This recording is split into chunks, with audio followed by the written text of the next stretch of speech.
And what a ride. Uber has reached 1 billion trips in Africa.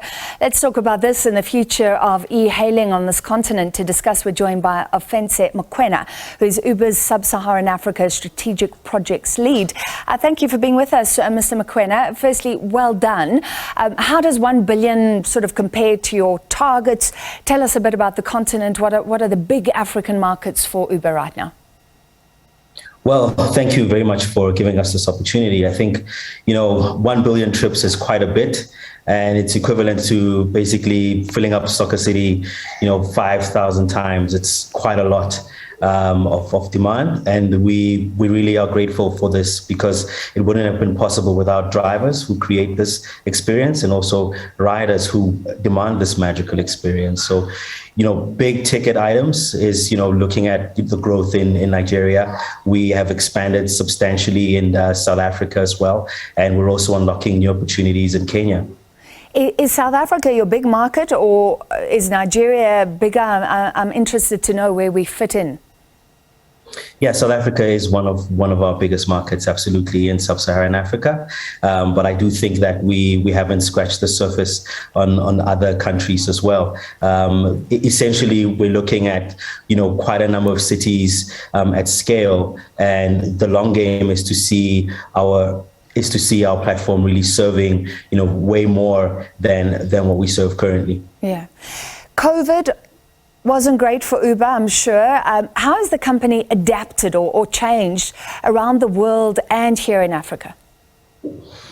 Yeah, the outbreak has had quite devastating effects on people's livelihoods. And we have seen stories of drivers who have basically taken up the downswing in the economy and joining the platform and starting to make a living. But we've also committed to providing COVID relief for almost 14 days. But that was when the pandemic was at its height. And when we look at what's happening in the future, definitely new types of products. One of our biggest products that are really producing good results is Uber Connect, which is unlocking the online retail space. And essentially what that means is you can deliver and order items from micro businesses, whether it's furniture or it's any other retail item, direct to where you are. And I see in America there's robots delivering food and things like that. Do we have to worry about something like that yet? Well, the truth is, Africa is an incredible marketplace, and we have to localize the services that we offer to what is possible domestically and really represent, the culture and the feel of what we have on our continent. So whether it's boda boda or it's tuk-tuks, we really just adapt to what is available on our planet. So there have been challenges in South Africa. The Uber drivers protesting recently, saying there are trips now that the platform forces them to take, and there's no profit, and that's done with no consultation. Where is that discussion? How would you describe your relationship with the drivers in South Africa right now? So there are two conversations here. The one conversation is that we systematically engage with drivers on a consistent basis. And what that means is between November and February, we've had almost 30 roundtables in all of our major cities. And what we do there is we engage with them, we take their feedback and actually accommodate it within our processes to understand what's happening. When there's a protest, for example, we take those grievances quite seriously. We deep dive on what we can actually resolve and what are the opportunities there. And we provide the appropriate feedback where necessary. So it's really about sort of managing those two pathways. And we want to keep it as close as possible to our relationship with drivers. Yeah, because there have been reports that drivers have been cancelling trips. Suddenly they see that this is one of the trips that won't be profitable. Reports in Johannesburg and Cape Town. So this is also about managing the customers who are getting frustrated. Yeah, so when you look at it, the main thing from a platform perspective is to manage the broader marketplace. So on one hand, it's earnings for drivers.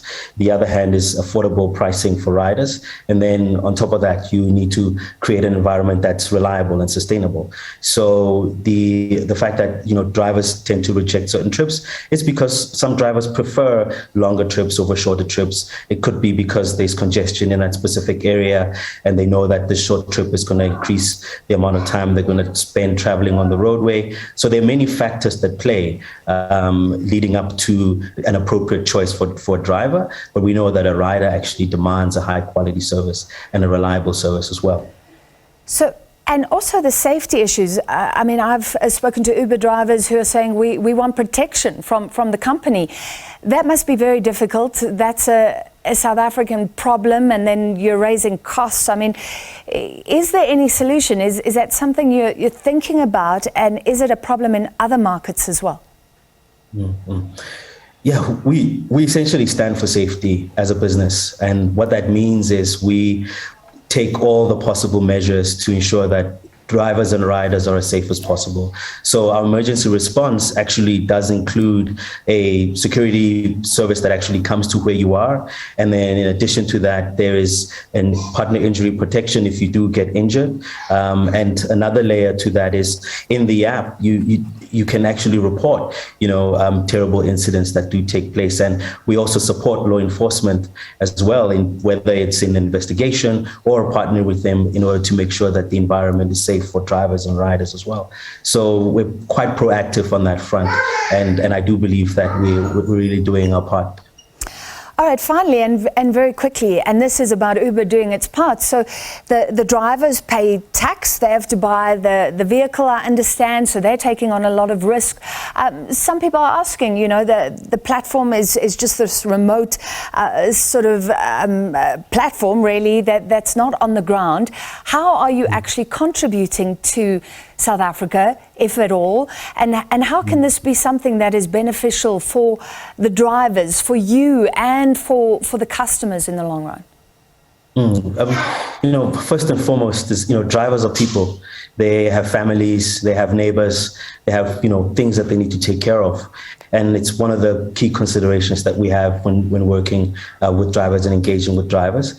But on the other hand, our impact is multi-sectoral. We have created more than 3 million earning opportunities on the continent. And in addition to that, we have actually saved cities from a variety of external like traffic congestion, like parking demand. And imagine what would have happened if everybody who was ordering food was actually ordering it, and going to the shop, to actually get this food. And imagine how many people we've actually deviated from driving their vehicles, and now they share vehicles with a number of users. So the economic impact is quite large.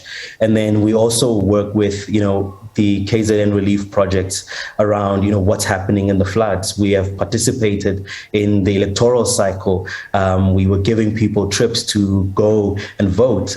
We've also been quite proactive when there is a catastrophe, like when there was that massive, shutdown of Durban and the looting was taking place. We were at the forefront supporting teams that wanted to actually support and clean up. So we participate in contributing to our society in different ways, and that is essentially what we stand for. All right, thank you for your time tonight. And Uber, if you didn't hear the milestone, 1 billion trips on the African continent. That was Ofentse Mokwena, Uber's Sub-Saharan Africa strategic projects lead.